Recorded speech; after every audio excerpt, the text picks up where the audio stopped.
The humiliation of Inheritance Day. I was thrown out of my own home after the reading of my late husband's fake will.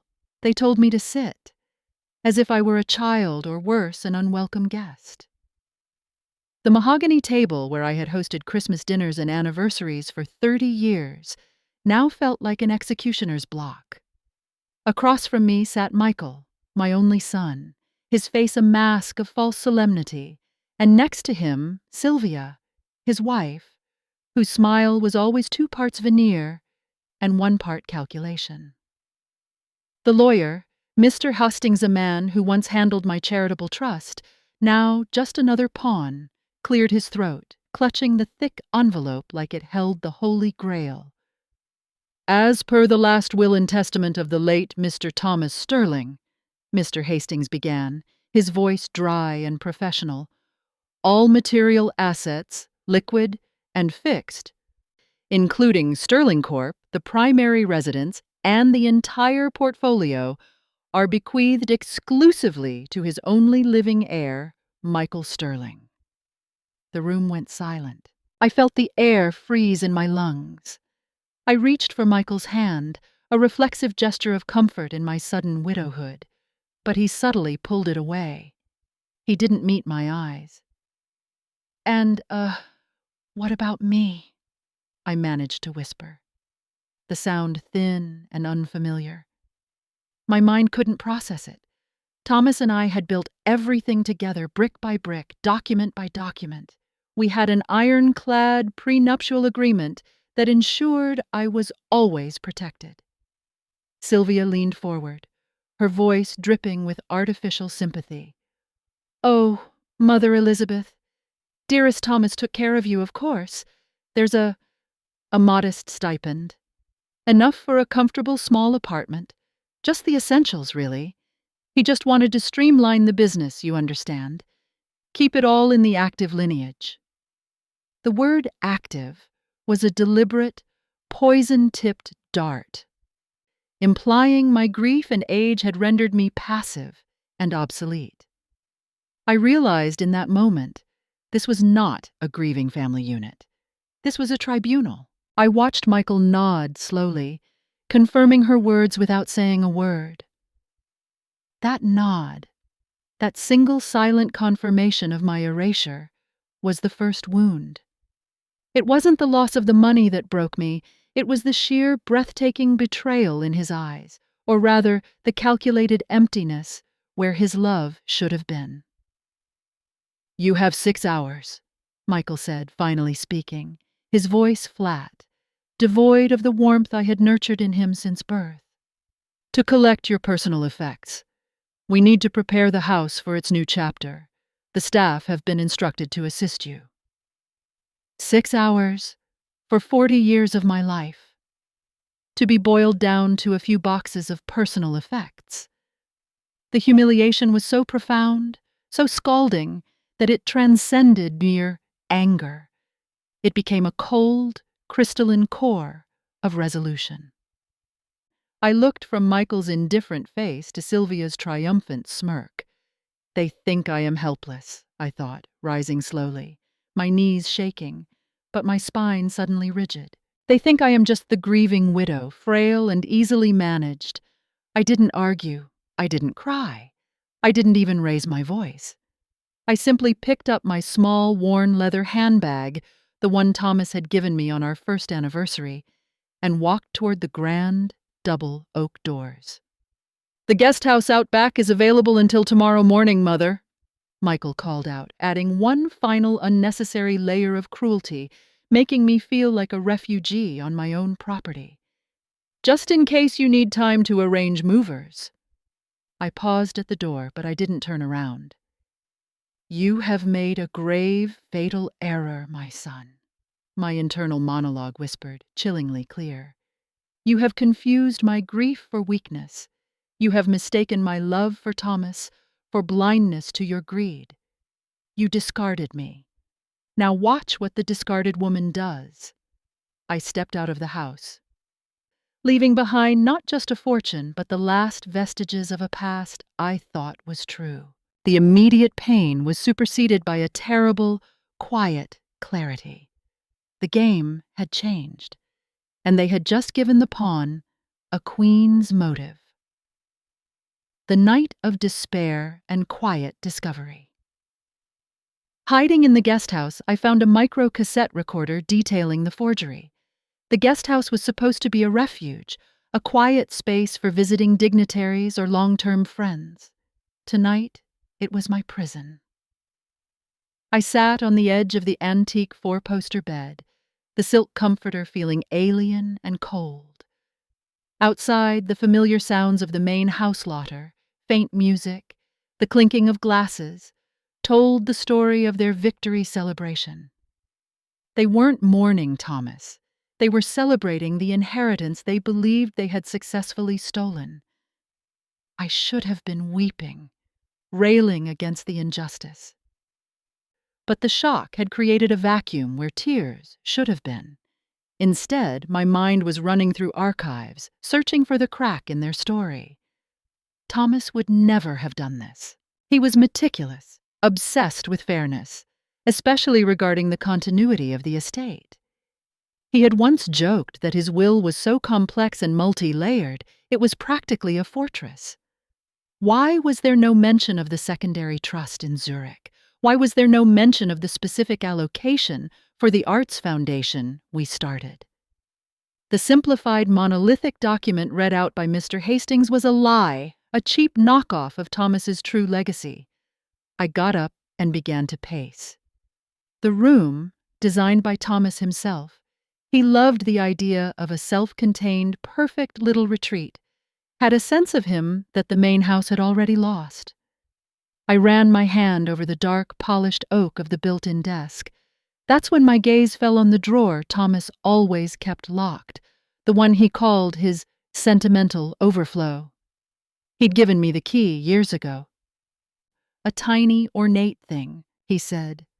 If I ever lose my memory, Elizabeth, this key holds the code to who I really am. With trembling fingers, I found the key in my worn handbag and inserted it. The drawer slid open easily. Inside, there was no jewelry, no stacks of cash, just Thomas's old leather-bound journal, a photo of us on our wedding day, and something small, black, and perfectly ordinary. A micro-cassette recorder. Thomas loved to narrate his thoughts, I remembered, suddenly recalling his habit of dictating notes on his drives home. He said he trusted his own voice more than any document written by lawyers. My heart began to pound, a frantic, desperate rhythm. I pressed play. The hiss of the tape filled the silent room for a moment, and then Thomas's voice, deep, resonant, and utterly familiar, began to speak. October 14th, 2024, recording 14A.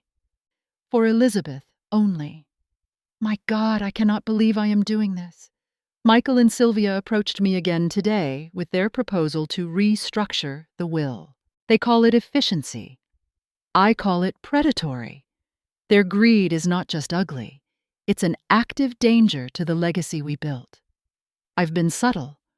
I told them I agreed, that I would sign the new simplified will they drafted, the one that leaves everything to Michael, cutting Elizabeth out. But it's a decoy, a performance for their benefit. I clamped my hand over my mouth to stop the gasp.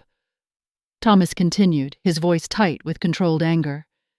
They believe the will read today is the final one. They believe I've been fooled by their clever lawyer, Hastings. But here is the truth, my love. I had a secondary, real, irrevocable secret, will drafted, sealed, and filed in the Netherlands. It contains a condition subsequent clause. If the decoy will is read first, it activates the true will. Furthermore, it details how the decoy will is a direct consequence of their undue influence, detailing their systematic attempt to defraud you. It gives you, Elizabeth, total power, not just over the fortune, but over the legal consequences of their fraud. I've included evidence of the financial instruments they forged last year. They will face prison, Elizabeth. I protected you, my queen, and I set a trap for their avarice. The tape clicked off. The sudden silence was deafening. My whole body shook, but not from fear or despair. It was the shock of recognition. The truth was not just better than I hoped. It was devastatingly, strategically perfect. Thomas had seen the betrayal coming. He hadn't just protected me, he had armed me. I held the small, black recorder like it was a grenade. The laughter from the main house seemed to shift its tone, no longer sounding celebratory, but careless. "They thought I was helpless," I repeated, the phrase now a cold, empowering mantra. The humiliation of the inheritance reading evaporated, replaced by a terrible, fierce joy. The game was far from over. It had just begun, and they didn't even know they were playing. The cold realization of their cruelty.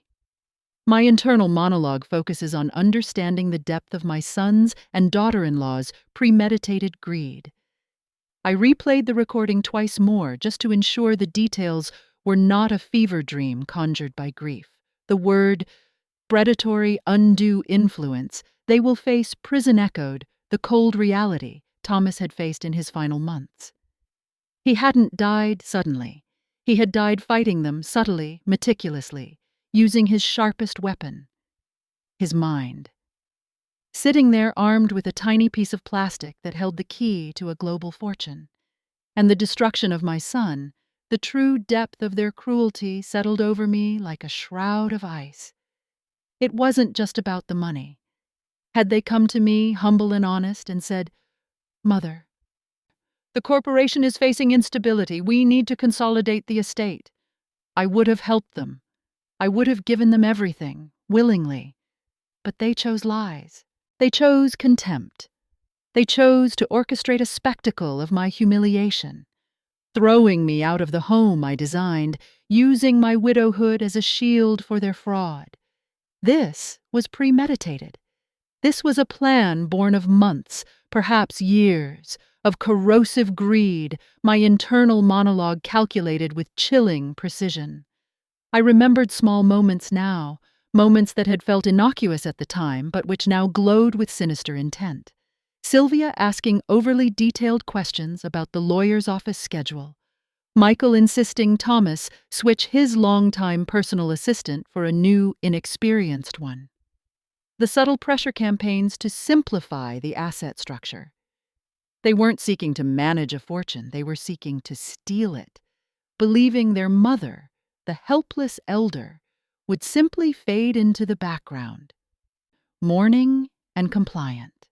The silence of the guest house was my greatest weapon now. They believed I was probably downstairs, nursing a glass of cheap wine and making tearful, useless phone calls to friends. They expected me to beg eventually, to come crawling back, offering to sign away any minor residual rights for a slightly better stipend. They expected weakness.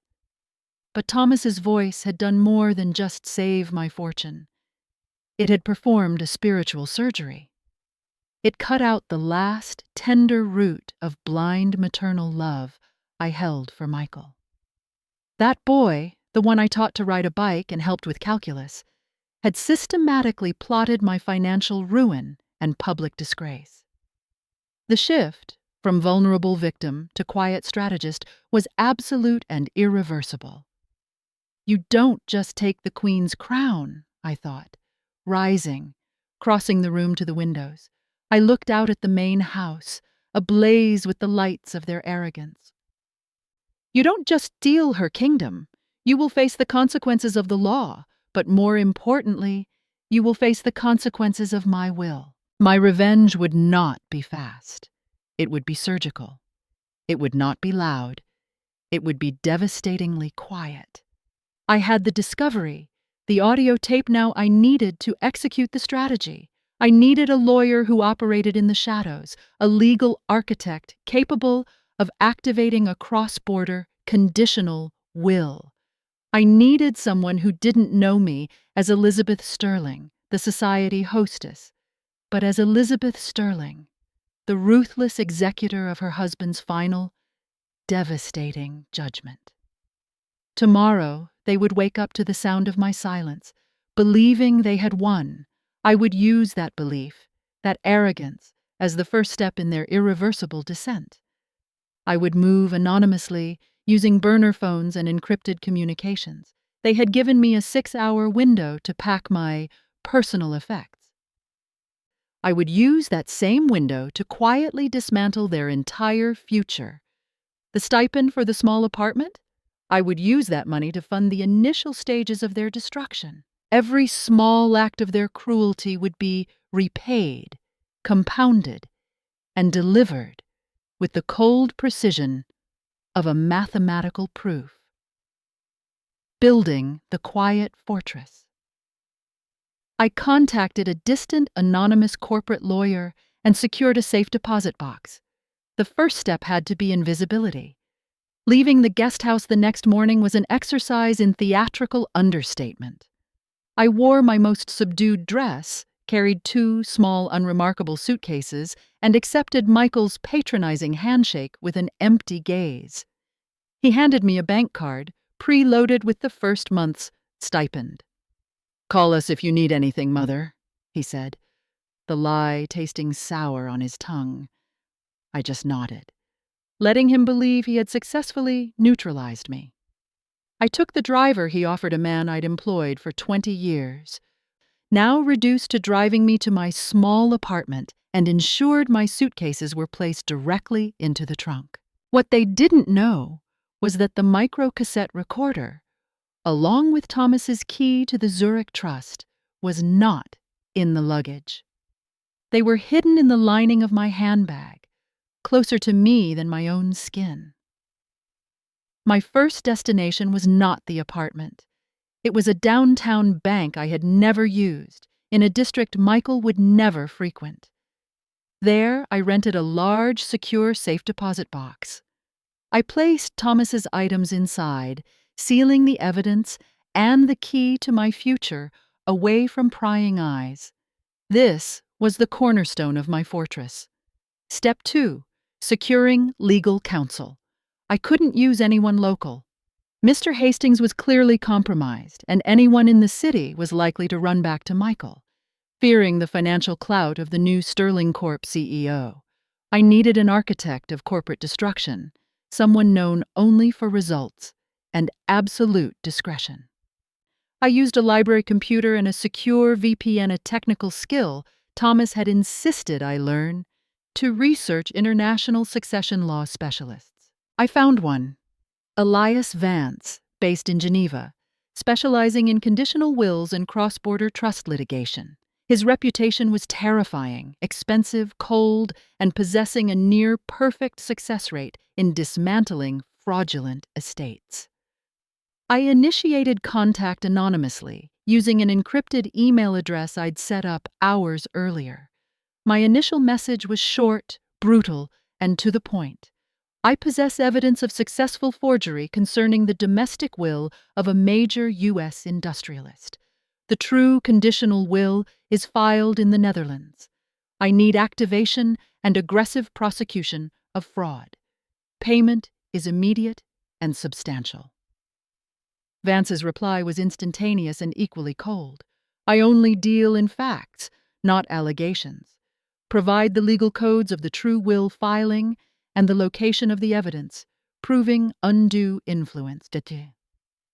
Failure to provide immediately terminates communication. My fee structure begins at €250,000, non-refundable retainer.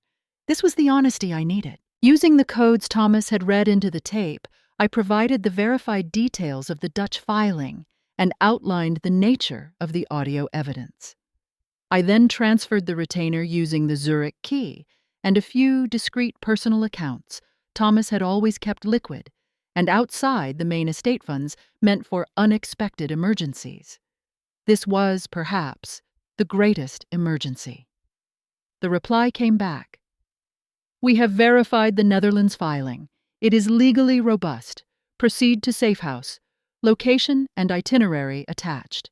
Do not contact me again until you are there." The realization was potent. I was not alone. The Quiet Strategist had secured her first, most crucial ally. Michael and Sylvia thought they had cut off my access to power, but they had simply forced me to look outside their bubble, where the laws were sharper and the lawyers were hungrier. I didn't need their world. I needed a world that could destroy theirs. I dismissed the driver the moment he arrived at the small, perfectly respectable apartment Michael had secured. I walked inside, spent 30 minutes simulating a woman settling in, turning on the television, unpacking a single dress, and then I slipped out the back window, changing into neutral clothes and hailing a generic taxi. I was now a ghost. Elizabeth Sterling had vanished, and in her place was the quiet avenger, moving toward the designated safe house, a fortress built not of stone, but of ironclad international law. Every step was calculated, every expense accounted for, every moment a measured progression toward the inevitable moment of confrontation. The slow burn evidence collection. The strategy shifts to documenting their extravagant spending and preparing the legal trap. Elias Vance was a meticulous machine.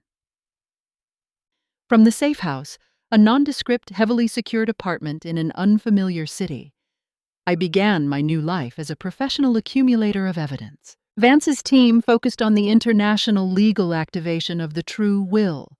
My job was to provide the fuel for the fraud prosecution.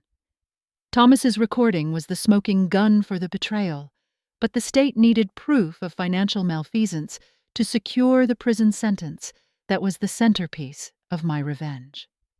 They must believe they are untouchable, I thought, looking at the spreadsheet Vance's analyst had prepared. Their arrogance is the one flaw Thomas built his trap around. Their extravagant spending had begun immediately after Thomas's funeral. Michael had always been reckless, but Sylvia was predatory. Vance instructed me to use my lingering minimal access to the family accounts. A few statements I still received via old obscure email filters to track their instantaneous liquidation of assets and luxury purchases. They weren't just living lavishly, they were consuming the fortune at an alarming visible rate. A new yacht registered under a shell corporation, a multi-million-dollar renovation project on the main house. Sylvia's social media, which I monitored through an anonymous ghost account, was a cascade of tasteless gloating. New diamond jewelry, private jet travel, and captions like, "The universe rewards good intentions." Every picture was a piece of evidence, documenting their state of mind, financial celebration predicated on fraud. Vance's strategy was brilliant in its simplicity. The true will, once activated, would invalidate the decoy will ab initio, from the beginning, meaning all transactions they performed were conducted using stolen funds. This turned simple inheritance dispute into grand larceny and criminal fraud. "Mrs. Sterling," Vance had said over our first encrypted video call, his voice like gravel, "we don't just want the money back. We want the prosecutor to see clear malice and criminal intent. Your son and his wife are providing the malice for us." Their conspicuous consumption proves they believed the assets were legitimately their own to destroy, which makes their false claim a deliberate act of theft. I spent hours cross-referencing dates. Michael's withdrawal of $5 million for an antique car collection occurred 3 days after Thomas's will was supposedly signed. Sylvia's purchase of a rare, high-end art piece was finalized the same week the fraudulent transfer documents were notarized. The pattern was horrifyingly clear. They were stripping the estate, thinking they had unlimited access and zero accountability. My internal monologue was no longer about hurt. It was purely clinical. Each luxury item is a shackle. Each swipe of their card is a brick in the wall of their own prison cell. The thought of Michael enjoying the spoils of his betrayal while I lived like a phantom should have been agonizing. Instead, it was motivating. I was building a case that was airtight, using their hubris as the binding material. Vance's team was finalizing the filing in the Netherlands. preparing the court order that would simultaneously freeze all Sterling Corp assets and trigger the criminal investigation in 3 jurisdictions. The clock was ticking, but the pace was slow burn. I needed to wait for the perfect moment of maximum exposure, a moment when their belief in their security was at its absolute peak. I printed out one of Sylvia's recent posts, a photo of her standing on the yacht's deck, toasting with Michael, captioning the image, "Inheritance looks good on us." I pinned it to my corkboard, not as a reminder of pain, but as a map to my destination. That triumphant moment would be the exact moment of their downfall. I was the silent, invisible partner in their fraudulent life, preparing the stage for the dramatic reversal. The dinner party trap. I re-entered their lives briefly, letting them gloat while I gathered the final piece of proof. Vance approved the next stage, the strategic re-entry. We needed one final critical piece of proof.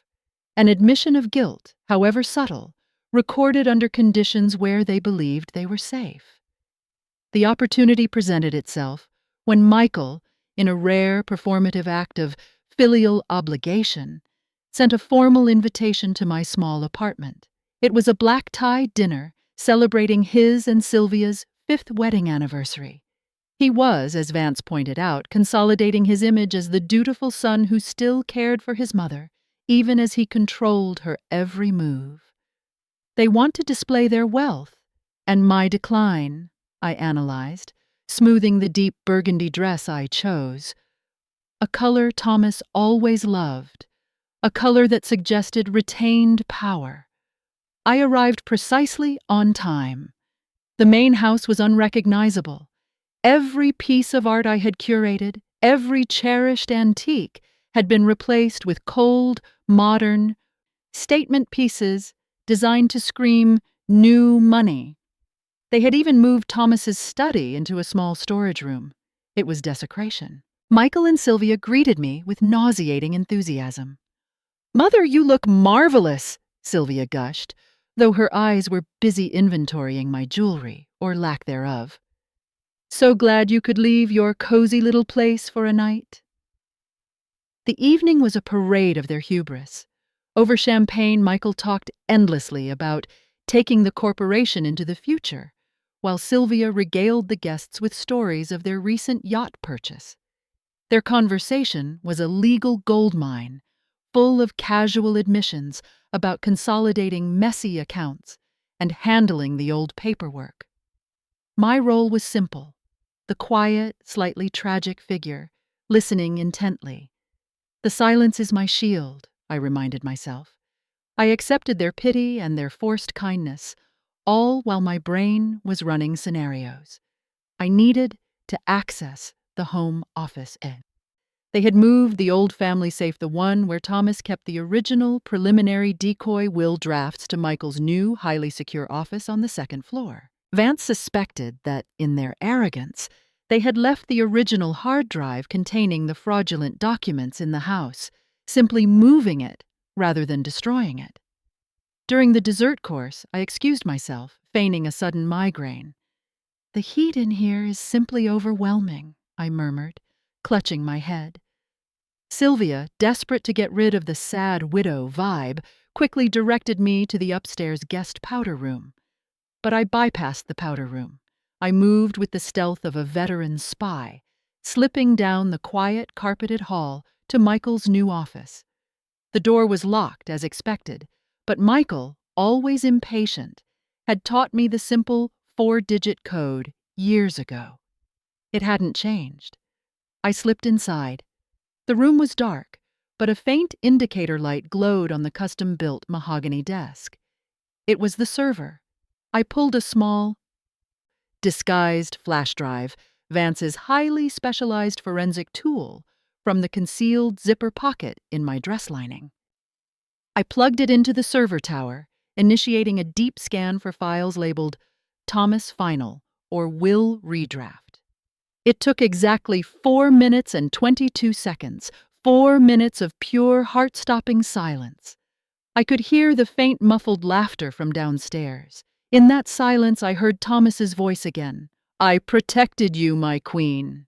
The drive confirmed the transfer of highly specific, forensically identifiable files detailing the forgery process. It was the final, undeniable proof that the fake will was not just a legal document, but a product of criminal action. I pulled the drive out, tucked it back into my lining, and calmly walked out, locking the door behind me.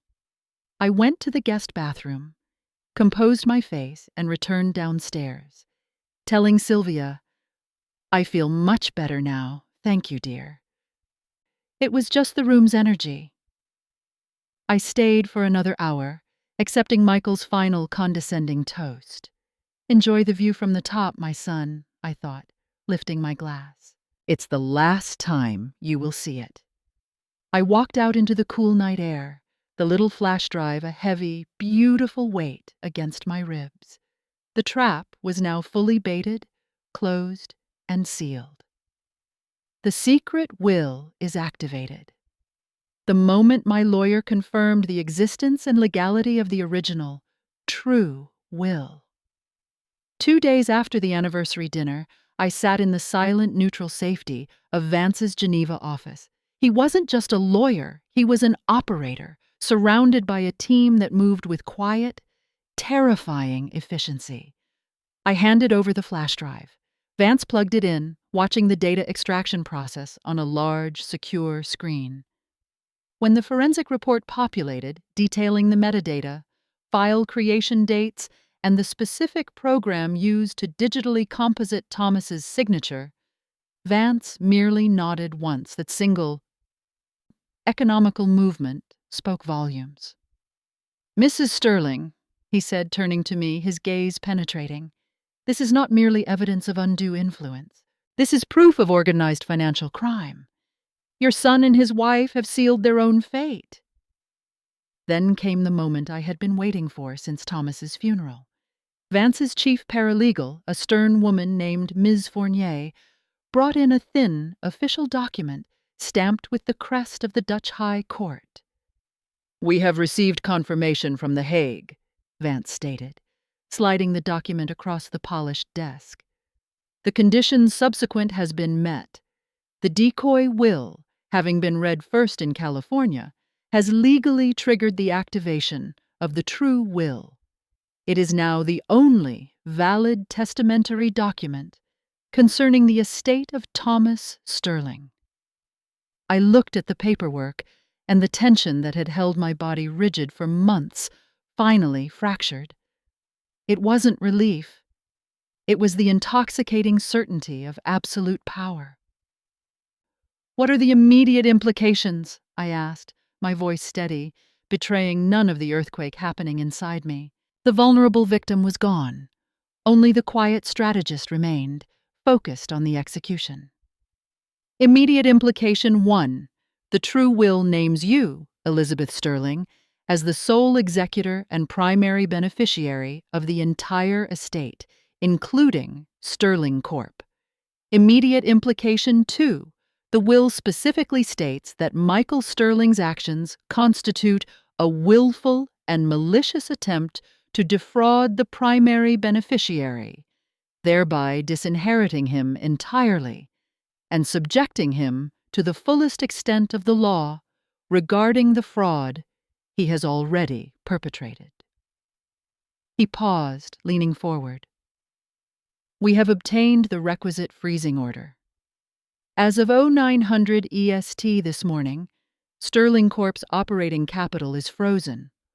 All personal assets linked to Michael and Sylvia the yacht, the mansions, the accounts, are under provisional seizure.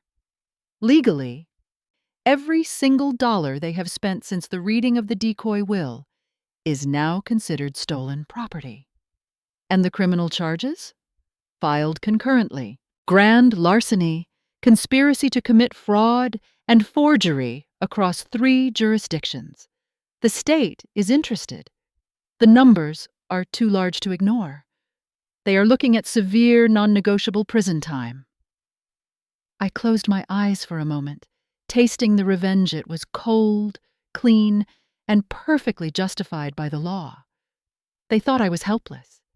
They thought the law was something they could manipulate with a compromised lawyer and a forgery. They didn't understand that the law, when wielded by the truly wronged and backed by the truth, was a devastating weapon. "We return to California tomorrow morning," Vance announced. "The seizure notices will be executed precisely at noon. You will be there. You will walk back into that house, not as a grieving widow, but as the owner, the executor, and the primary witness for the prosecution. I suggest you dress accordingly. This is not a legal deposition, it is a confrontation." I stood up, feeling taller than I had in years. I didn't need the money. I needed the truth to reign, and I needed the betrayal to be punished. Thomas hadn't just secured my future, he had secured my dignity. I was ready to deliver the final, devastating blow. The confrontation, the day I walked in. I interrupted their anniversary celebration to deliver the devastating news. The moment was set for 1 p.m. Michael and Sylvia were hosting a celebratory luncheon with key members of the Sterling Court Board, the very people Michael had convinced that he was the visionary successor and I was the burdensome relic. It was meant to solidify his control, a final, public coronation.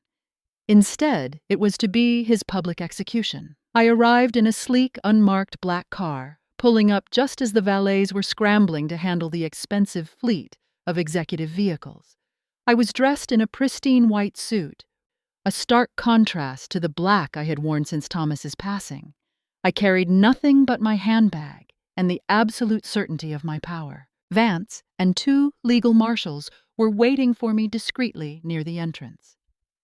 "The order is active, Mrs. Sterling," Vance murmured, his expression grim. "The sheriff's deputies are securing the grounds. The police have been notified regarding the criminal charges. This is your stage." I nodded, feeling a quiet, terrifying calm. I was no longer Elizabeth the wife or Elizabeth the mother. I was Elizabeth the executor, the instrument of Thomas's final justice. I opened the heavy oak doors, the ones Michael had dismissed me through, and walked into the house. The sound of forced corporate cheer and clinking glasses stopped instantly. 70 faces turned toward me. The centerpiece of the room was Michael, standing by the fireplace mid-toast, holding a crystal glass high. Sylvia was beside him, draped in a new, absurdly large diamond necklace. The silence was the loudest weapon in the room. "Mother?" Michael's voice was the first sound, a confused mix of surprise and irritation. "What are you doing here? You should have called." I didn't acknowledge the guests. My focus was purely on the 2 architects of the betrayal. I walked toward Michael, my steps measured and slow, until I was standing directly in front of him. The diamond on Sylvia's neck seemed to mock me with its stolen brilliance. "I am here, Michael," I said, my voice resonating with an authority I hadn't known I possessed. "Because there has been a correction." Sylvia laughed nervously, trying to diffuse the tension. "A correction? To your appointment with the manicurist, Elizabeth? Darling, we're having a very serious luncheon." I looked directly at Sylvia, my eyes as hard as flint. "The correction is to the life you have both been living. The will that was read in this room 3 months ago, the one that threw me out of my own home and rewarded you with stolen property, was a fraud, a criminal deception." Michael's face flushed a deep, alarming red. "What nonsense is this, Mother? You're grieving, please. This is highly inappropriate." He tried to grab my arm, to physically usher me out. I pulled away sharply, the gesture decisive. "Do not touch me. The document you filed, Michael, was a decoy, a performance for your greed. Your father anticipated this. He set a trap." I gestured toward the door, and Vance entered, flanked by the legal marshals, holding a sheaf of documents. He walked straight to the table, placing the frise ordera, dense, red-stamped paper directly in front of the board members. "Ladies and gentlemen," Vance announced, his voice carrying the weight of international law. "As of 1:00 p.m., this property, Sterling Corp., and all associated assets of Thomas Sterling are under provisional seizure by court order, activated by the reading of the true and final conditional will. Mrs. Elizabeth Sterling is the sole executor. Mr. and Mrs. Michael Sterling are being served with papers detailing criminal charges for grand larceny, conspiracy, and forgery. Every asset they have acquired since their fraudulent claim is now property of the estate and subject to recovery." The room erupted. Board members stood shouting in confusion, but my gaze remained locked on Michael and Sylvia. Michael looked utterly broken, the color draining from his face, leaving behind a terrifying pallor. He didn't look at the marshals. He looked at me, realizing the full, devastating extent of the strategy. "You," he gasped, the word barely a breath. "You did this? All this time?" "All this time," I confirmed, my voice a cold steel wire. "I was waiting for the moment when your hubris was at its peak. You thought I was helpless. You were wrong." This was the confrontation. The time for soft words was over. The time for the dialogue of annihilation was next. The dialogue of annihilation. Their desperate pleas and my ice-cold delivery of the consequences. Michael stumbled back, knocking over his wine glass. The red liquid spread across the white linen tablecloth like a pool of symbolic blood. Sylvia, less stunned and more venomous, finally found her voice, a high-pitched shriek of panic and rage. "This is insane, Elizabeth. You're just a bitter old woman. You can't do this. We are the sole inheritors. Hastings signed off on it." She pointed frantically at Vance. "Who is this charlatan? We'll sue him. We'll sue you for slander." I didn't flinch. "Mr. Hastings," I stated calmly, "is currently cooperating with the authorities. He may avoid prosecution if he fully reveals your coercion tactics." I turned my attention fully to Michael, who was breathing in short, shallow gasps. "Michael," I continued, speaking in the quiet, measured tone I used when Thomas and I had to make crucial, corporate decisions. "I heard your father's final confession. On tape. He knew your plans. He knew you were preparing to defraud me and strip his company for parts. The will you celebrated was a beautiful, devastating trap he set specifically for your greed." Michael finally lunged, not with violence, but with desperate, raw pleading. "Mother, no, please! I'm your son! I thought you just wouldn't mind. The company needed youth. The stipend was generous. Just let us keep the house. We'll sign over the corporation. We'll give you back the assets. We'll do whatever you want." His pleas were pathetic, devoid of true repentance, only focused on escaping the consequences. He is not sorry for the betrayal. He is only sorry he was caught. "Whatever I want?" I echoed, the phrase hanging in the air. "What I want, Michael, is for justice to be served. What I want is for the law to recognize the profound cruelty you inflicted upon me in my deepest grief. You threw me out, didn't you? Gave me 6 hours to leave the life Thomas and I built. You celebrated your theft while your father was barely cold in the ground." Sylvia stepped forward, her face contorted with malice. "You're doing this because you're jealous. You're jealous we're young and you're old and useless." I finally fixed my gaze on Sylvia, my expression one of utter disdain. "You are correct on one count, Sylvia. I am old, but I am not useless. I am the executor of Thomas Sterling's true estate, and what I am executing now is his final judgment on your avarice." I reached into my handbag and pulled out a small, printed photo, the image of Sylvia and Michael toasting on the yacht, captioned, "Inheritance looks good on us." I held it up for the room and then slowly tore it in half. "The assets you acquired are now frozen," I reiterated. "The house, the yacht, the corporate accounts, all under provisional seizure. You have successfully committed grand larceny, and the state is pressing charges." I gestured to the 2 sheriff's deputies who now stood by the door. "Your father's true will specifically states that due to your fraudulent actions, you are disinherited entirely. Furthermore, the evidence I provided has secured warrants for your arrest." Michael watched the deputy approach, his body collapsing inward. "Prison? Mother, you wouldn't! You can't send your own son to prison!" "Your father did that, Michael," I corrected him, ice in my voice. "When he wrote his conditional will, he placed the choice in your hands. You chose greed. You chose fraud. I am merely the delivery mechanism of his foresight. The house you celebrated stealing is now a crime scene. I suggest you both prepare to be processed." It was the final devastating sentence. They had expected tears, begging, a negotiation. They received absolute, uncompromising justice. The look of utter devastation in Michael's eyes. The realization that his own mother was the architect of his ruin was the cruel, necessary payoff of the revenge. They had sought to lock me out. I was locking them in. The prison gates close. They face the legal and financial ruin I orchestrated, fulfilling the title's promise. The chaos that followed was swift and brutal. The board members scrambled to distance themselves, making frantic calls. The marshals began issuing official notices, sealing off the main access points of the house.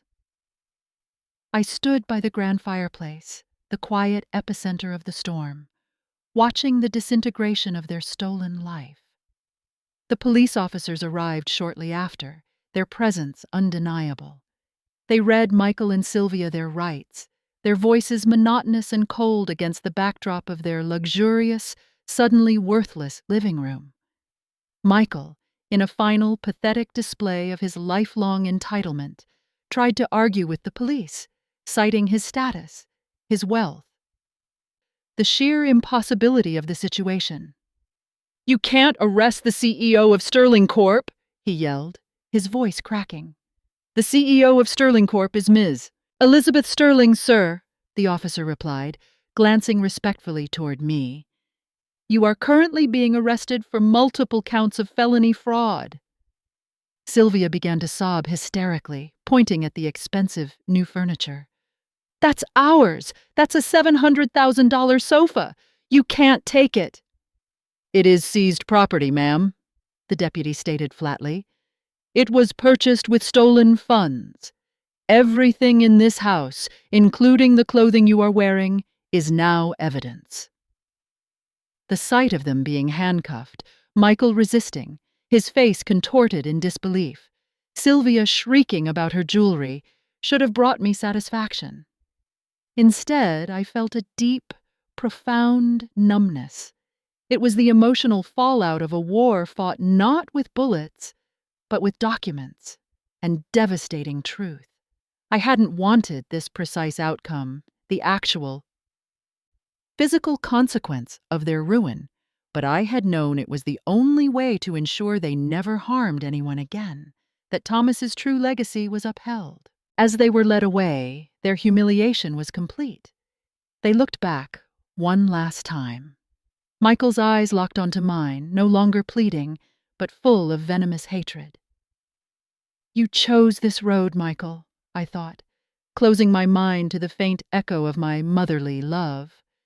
"Your father laid out the path to a modest, honest inheritance for you. You chose the path to prison. I simply ensured you reached your intended destination." After they were gone, the silence returned, heavier and more permanent than before. Vance stepped beside me, putting a reassuring hand on my shoulder. "It is done, Mrs. Sterling. The corporation is temporarily stabilized under receivership. The true will is in probate. Your control is absolute. Justice, though harsh, has been served." I looked around the room, now empty of the pretense and the lies. The opulent decorations suddenly looked tawdry and cheap. I realized the true victory wasn't the seizure of the assets, but the preservation of Thomas's integrity. He had trusted me to finish his work, to be the quiet force that ensured the line between right and wrong was not blurred by greed. The title's promise, the secret will that turned their luxury to prison, was fulfilled. Their luxury, the house, the celebrations, the sense of impunity, had been the very bait that led to their downfall. The evidence they created in their pride was the chain that secured their prison gates. I walked out of the house as the rightful owner, the sole protector of Thomas's legacy. The role of the quiet strategist was complete. The silence now is different. It is not the silence of shock or fear, but the deep, resounding quiet of peace restored. The past months felt less like grieving and more like a profound act of spiritual maintenance. A necessary excision of the betrayal that threatened to consume my husband's legacy and my own self-worth. I did not want to be this woman, the one capable of sending her own son to prison, but they forced the transformation. They confused my grief for weakness, my love for blind devotion. The transformation from vulnerable victim to triumphant avenger was painful, forged in the heat of their callous cruelty. I learned that true strength is not loud. It is the quiet, methodical application of truth and justice. The fortune has been restored, but the definition of family has been shattered, irrevocably redefined. Family is not just blood, it is alignment of principle, integrity, and honor. My strength now lies in ensuring Thomas's core values endure. I have no need for the opulence they craved. The first act of my new life as executor was to liquidate the majority of the Sterling Corp shares and establish the Thomas and Elizabeth Sterling Foundation. This foundation will focus on two things: providing legal aid to elders subjected to financial fraud, and funding arts programs, the things Thomas cared about most. This is the enduring legacy I choose, turning a tragedy of greed into a beacon of empowerment. The house is sold. I live in a smaller, perfectly manageable place, surrounded by Thomas's books and the memories we shared. I look at my reflection now and see not the helpless widow, but the woman who faced the worst kind of betrayal and responded with cold, measured power. I found my own worth when they tried to erase it. I am the guardian of our truth and the master of my own ending. The game is over, and I won not because of the money, but because I refused to let cruelty win.